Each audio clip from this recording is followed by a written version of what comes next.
Okay, guys, I'm back, and I have decided, yes, I would have loved for this to be a 2-in-1 or a 2-for-1 read, but it's just entirely too long for that. That recap and review by itself was already 50 minutes, so it's still a 2-for-1 in a sorts because it's still about Stevie Wonder, two different books. So I'm probably going to do a part one and part two. I've completed part one, so now on to part two, which is The Wonder Years, My Life and Times with Stevie Wonder by authors Ted Hull and Paula Elstell. This story is told through the eyes of one of Stevie's teachers, which is unique in and of itself. Now, I will say that one of the things I noticed right off the bat is that this book seems to be just as much about Ted as it is about Stevie.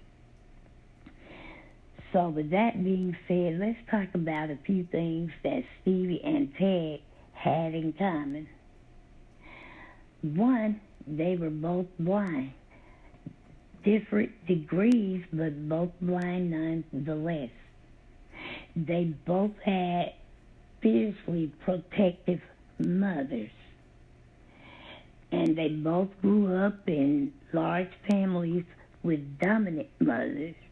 But to me, the most valuable thing, that they had in common was that they both had mothers who never told them no. Well, Lula, we know Lula told Stevie no.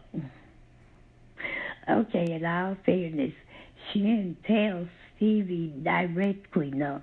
She told Motown no, which essentially was telling Stevie no, but she got that stuff straightened up in a hurry. Okay, but yeah, I just thought that was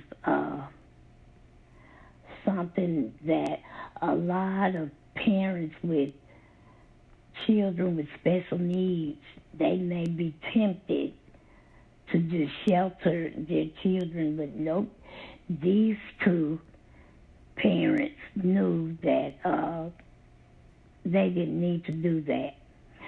Okay, in 1963, Esther Gordy Edwards, Barry Gordy's sister, arranged a business luncheon with the man who would become Stevie's teacher, Ted Hull.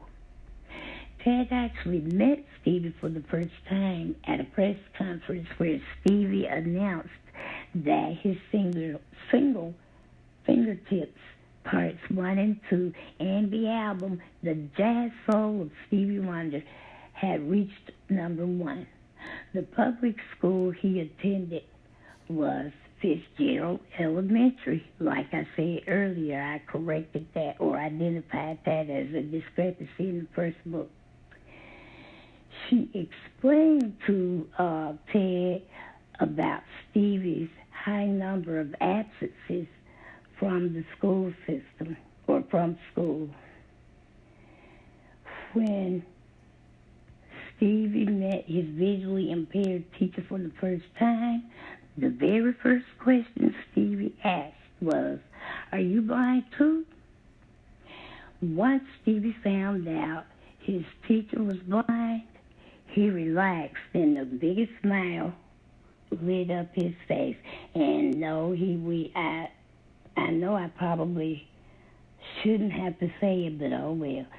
Stevie wasn't smiling because the man could not see. He was smiling because this was one less person that he had to try to make understand his world. Both Ted and Stevie being blind was an unspoken bond there.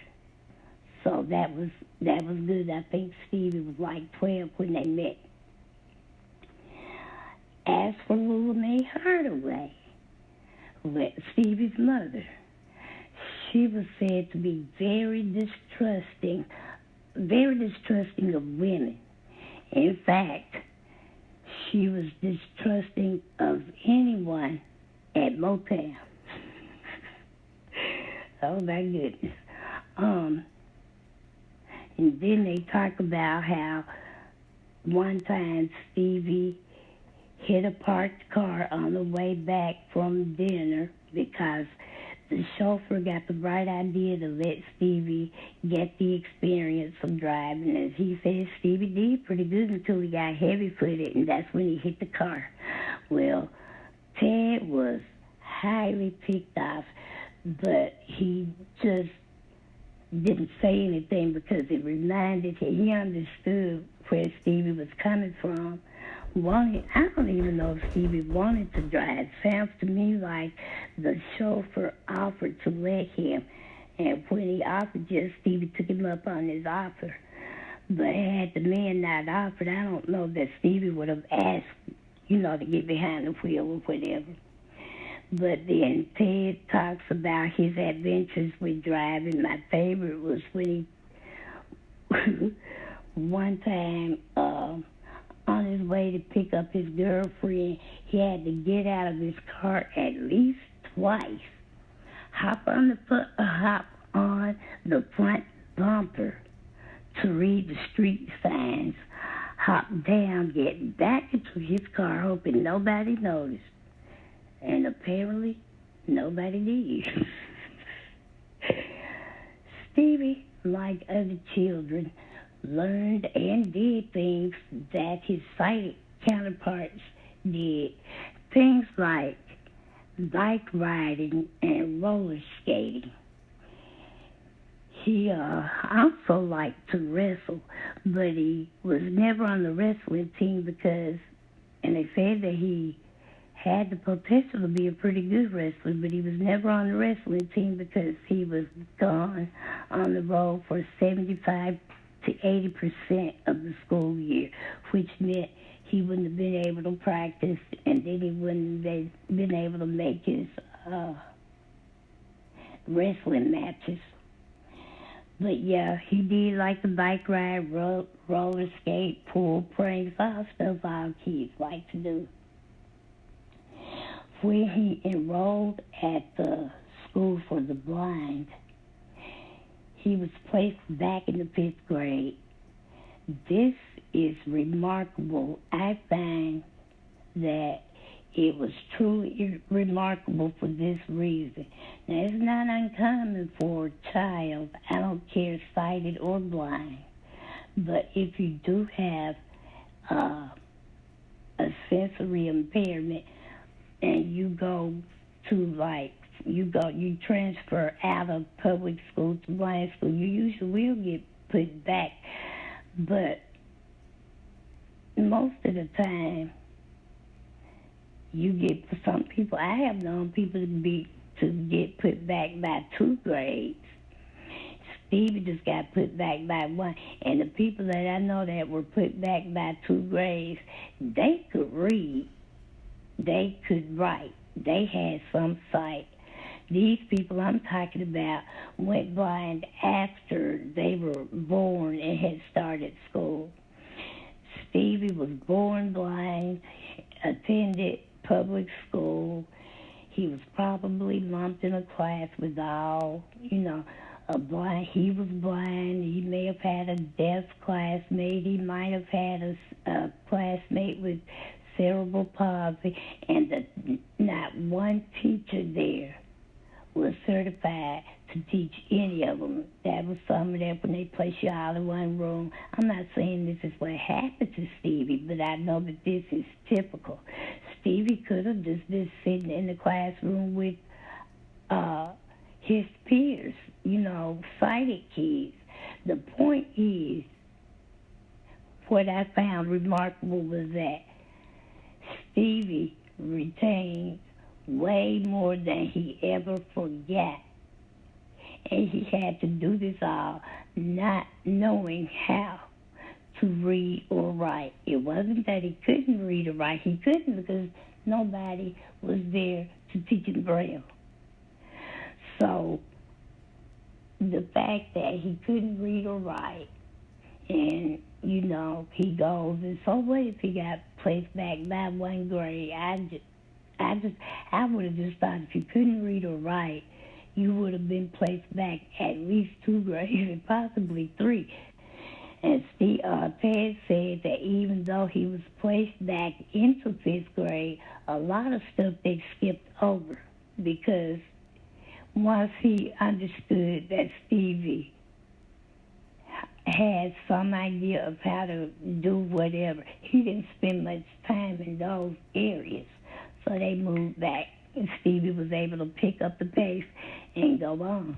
He got a little pushback from Stevie, but for the most part, Stevie did eventually start to want to make good grades and stuff, and which is what he did. So I didn't mean to get that far off track. Anyway, Ted was a stickler when it came to Stevie's schoolwork. One time, Motown called him saying that Stevie was needed in the studio. The problem was they wanted him in the studio during the time Stevie was doing his schoolwork. It took 3 phone calls, the final one being from Lula, before Ted relented. Lula called, talking all nice and syrupy sweet, and says, Ted, if you let him come, this time I'll be sure you get your reward. Lula, I'm still waiting, is what Ted said. The reason Stevie was needed in the studio at that time is because they wanted to record the song I Was Made to Love Her, which Lula was given a song credit for helping to write that song. She would help him write 3 more songs, giving her a total of 4 song credits. I know she helped write I Was Made to Love Her, Uptight, Signed, Sealed, and Delivered. And for some reason, I'm thinking, but I could be wrong on this, I think she also helped write the song I Don't Know Why. I could be wrong. Ted also worked hard. Now, my notes are jumbled here, so bear with me. But he worked hard to keep Stevie's professional career separate from his education or his school part, and then again from his personal life. Now, Ted also taught Stevie a lot of things outside of school, like table etiquette and how to write his name. Boy, was that a source of contention the very first time that happened. They were at dinner, and after the waitress bought bought the check, Ted just said, Stevie, give me your hand. I'm going to help you write your name. Well, the chauffeur, Gene Shelby, and session musician Clarence Paul were upset, especially Clarence, after they paid for it. Well, when Ted told Stevie he was going to let him or help him write his name, there again, Stevie had this bright, big smile because nobody had ever offered to teach him how to write his name in print. They always wrote it or signed it. After they ate, they went to the bathroom, and on the way out the bathroom, Ted overhears Clarence and Gene mumbling to themselves. And Clarence, he especially heard Clarence say, why is he signing his name all of a sudden? We've been signing it. And he can't even spell his name right. But Ted said, well, he just didn't give his name, the spelling of it, any mind. He said at home they called him Teddy, Teddy. And he said, well, so I just figured Stevie would spell Stevy. He said, there's somebody who has an autograph of Stevie spelled with a Y. It's only one person with that authentic autograph with the name Stevie misspelled. But yes, so yeah, they didn't like that too well, but well, they had to get used to it. Besides writing and carrying out lesson plans, Ted was also responsible for making sure Stevie had everything he needed to complete schoolwork or school requirements while on the road. Things like braille books, braille writers, and braille writers could weigh upwards of 10 pounds. Talking books, those are machines that read books out loud.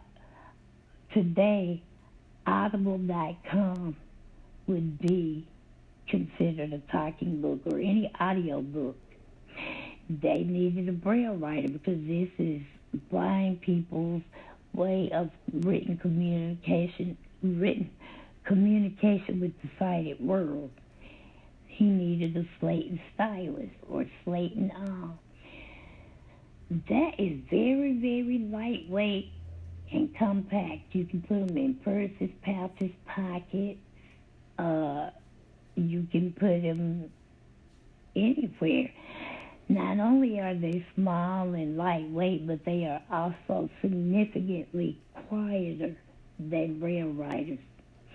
They also had to have a keyboard, which is used to teach totally blind people math. I'm guessing that, well, no, I don't have to say all that. Clarence Paul, a Motown session musician, he took a young Stevie Wonder under his wing, and he taught Stevie all of what he knew. He spent a lot of time with Stevie, and Stevie learned a lot from Clarence. Clarence is credited with giving Stevie the moniker Stevie Wonder. Now, it was during this time that Stevie began to feel ignored by Motown. We covered that already in Blind Faith, where he wanted to write, I wouldn't necessarily say songs of protest, but I guess that is what they were. He wanted basically to write songs that reflected how he felt at that time, but Motown just wouldn't give him the green light to do so. And, well, we know what happened when they forced him to sit and wait it out. If Barry had to do all over again, I bet he would have let him write whatever. Be a flip or a flop, he would have written it. Okay, everybody dreaded dealing with Lula because she could be explosive at times. Ted said that he could deal with the explosions if he could predict when they may happen. When she exploded, though, she didn't care who was around, and that included Stevie. Well, no, she wouldn't care if he was around. He was her son. I imagine she wasn't going to tiptoe around things even for him. I know my grandmama did. She'd say in a minute, I'm not putting anything on the roof of my house, and nothing better come up missing or broken. Okay, after one such explosion, though, Ted and Stevie were at Stevie's home doing schoolwork, and Lula cursed someone out. The man came to collect payment out. No, Lula evidently didn't have the money, so she cursed him up one side, down the other, and tried to bodily throw him down the steps. Ted said that man got up and didn't say so much as a mumbling word. He just kept walking. Well, when Ted went back in the room to resume the lesson, he opened his book and he said to Stevie, I don't think she likes him that much.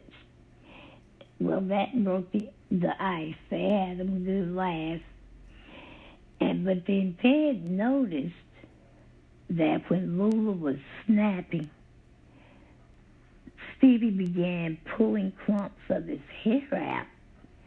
Said he noticed from then on, whenever Stevie got tensed or stressed, he pulled his hair. He said he pulled hair about the size of a dime out one time, just snatched and ripped it out. Now, I'm just being funny here, but I wonder if that's what happened. He pulled all of his hair out except for that back there that's hanging, and he just won't let go. Steve, I love you, but the hair. And I'm sure his team has told him that, or advised him that he might want to get it cut. And Steve apparently is just refusing to do so. It's his hair, and his decision. So we just have to respect that. Okay, Christmas. One year, Stevie had to do a show in Paris, and Lula went with him on this particular trip. Ted presented Lula with a magnum of sparkling burgundy wine. She thanked him, and, "Oh, you didn't have to do this, Ted. This is really nice." In the middle of all of that, Stevie says, "Let me see it." And Ted gave it to Stevie, and Stevie promptly let it fall. He thought it was falling on the floor, is what he meant to do, drop it on the floor, but it actually fell on Ted's toe and broke it. But they didn't know his toe was broken at that time, but Lula, she stopped just short of becoming unhinged. I saw that. And Ted was like, Lula, it was an accident. No, it wasn't. He meant to do that. I saw him. He meant to do. Ted said he saw Lula give Stevie a very good tongue lashing that day, and he was glad he didn't have to share a room with them. It was just Stevie and Lula. But that was one day neither mother nor child liked each other very much at that time. When Stevie was 16, a girl told him and his mother that she was pregnant by Stevie. Lula's response, "Well, if he comes out black, blind, and playing the harmonica, I will believe you." Well, they never see her no more. Oh, Mama Lula. In 1968, Dr. Martin Luther King was assassinated. This devastated the civil rights movement and the country as a whole. Ted thought he wanted to go home. Well, he thought he wanted to go home, have a beer, and relax with his wife until that news came out on the radio. He and Stevie were in the back seat, nodding out. When the news broke, it woke both of them up. He said Stevie just reached for his hand. They just held hands in silence. They just couldn't seem to say anything. Anyway, when he got home, he just lay in silence.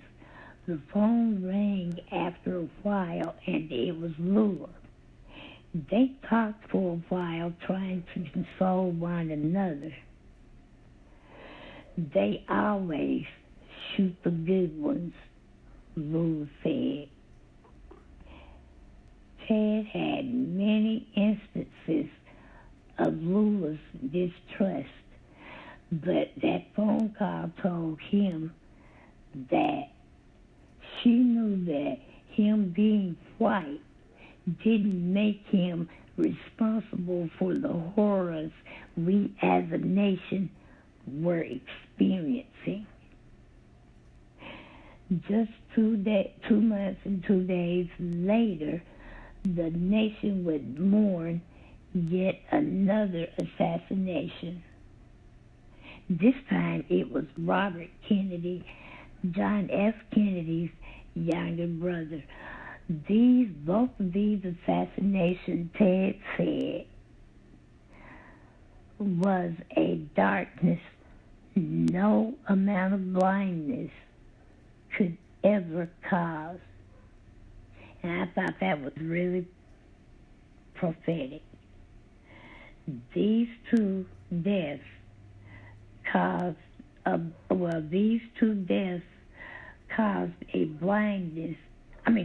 darkness that blindness could never cause. Yeah, that's right. Caused the darkness that blindness could never cause. I thought that was really deep. Stevie's last year of high school did not go off without a glitch. It seems Stevie dropped the ball when it came to completing his school course load. I can relate to that. I can remember being giddy with excitement, especially my last semester of high school, but college as well. I knew I still had to get it done, but yeah, it was far more tempting to get in and do more of the things you didn't do because you were working towards the day you graduated. The principal had to tell Stevie that he had to keep his nose to the grindstone or he wouldn't be graduating. After that conversation, Stevie came back down to earth, so to speak. Ted had been complaining for months to Esther, about the increase in responsibilities regarding Stevie, but it fell on deaf ears, or so it seemed. Months passed, but eventually a road manager by the name of Don Hunter was hired to relieve Ted of some of the responsibilities. The problem was Ted wasn't included in the hiring. In fact, the road manager became Ted's boss. Now I wonder why they didn't include him in the hiring. Ted didn't get along with Don at all. Stevie and Don got along okay, though. Now, Don even went so far as to try to have Ted fired. He went to their boss saying that Ted had had a raucous party the night before and had used Stevie's money to pay for it. And nothing was further from the truth. The only satisfaction Ted got from Don being there was Don eventually got tired and bored. I think he only worked 4 months before he left. After Stevie graduated from high school, Ted felt let down by Motown when he wasn't asked to stay on with the company. For Ted. Now, although he did do a lot of things other than teach Stevie, those other things that Ted did were being done already before he got to Motown and after he left Motown. Ted's uniqueness was that he knew Braille. That was the only difference. There had always been road managers. There had always been, people who booked. There had always been people flying or driving the axe from one place to the other. Ted couldn't have driven anybody. So I don't know why he was so let down. Maybe he just wanted to be the one to say, no, thank you. I don't know. But in 1989, the Michigan School for the Blind closed its doors due to lack of enrollment and funding. Shortly after he turned 21, he learned that despite having made money for Motown over the years, past 10 years, he only had $100,000 in his bank account. But Ted reassured him that he had a very high earning potential. And this was said right before Stevie unleashed those 4 #1 albums in 4 years. So Ted apparently knew what he was talking about. Now, they still stayed in touch from time to time after he graduated, including being in touch with Lula as well. One time, Lula called him. She was very upset.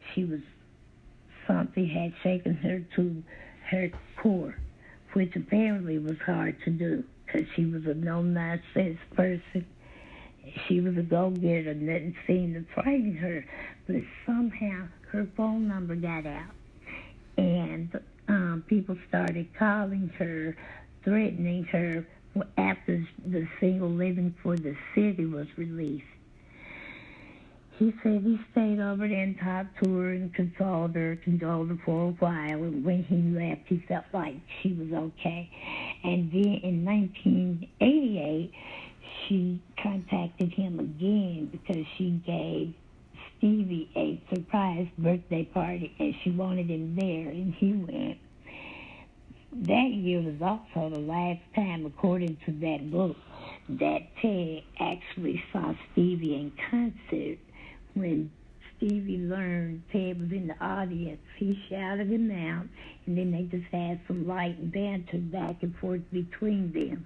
But they said that Lula had come to trust Ted so much that if she was having some sort of problem with her other children and there was no other man around in authority capacity, she would call Ted and he would talk and help her deal with the children as best he knew how. So she went leaps and bounds towards Ted, and that was good because at the beginning, when he first met her, he felt that she didn't like him.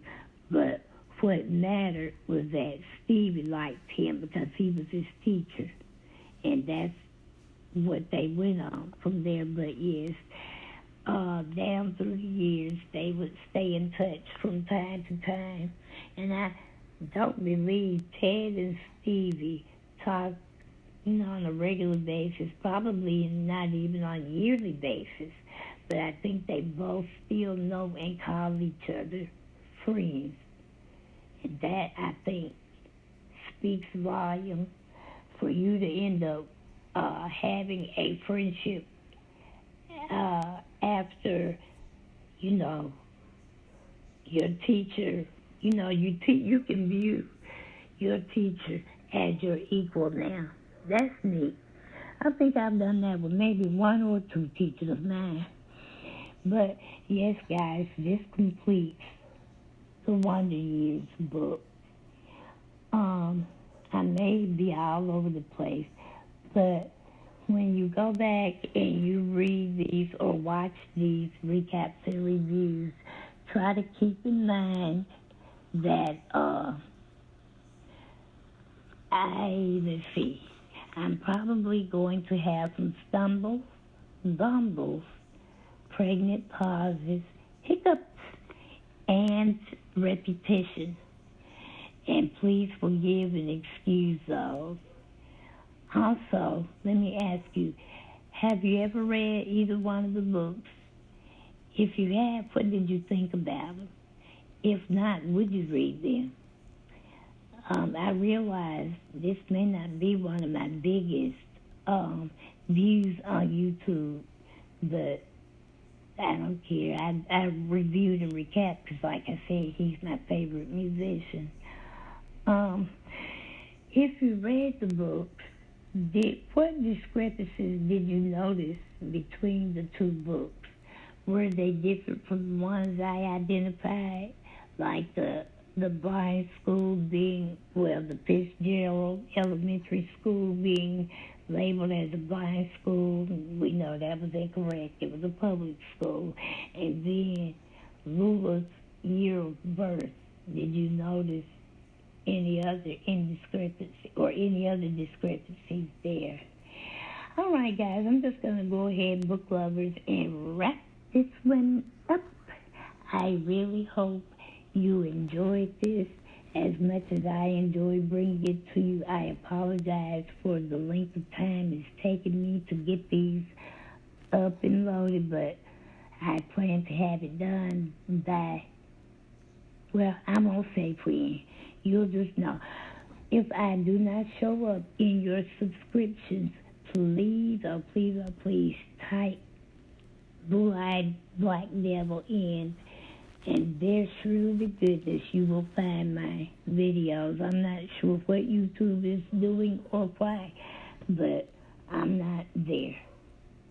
So, in the meantime, guys, book lovers, please, visitors, feel free to join us. Subscribers, let's make them feel welcome. And if you haven't already, please subscribe. Hit the notification bell to be notified of all of my videos. And don't forget to like and share as well. In the meantime, book lovers, thank you for listening, and God bless. Until we read again, happy reading.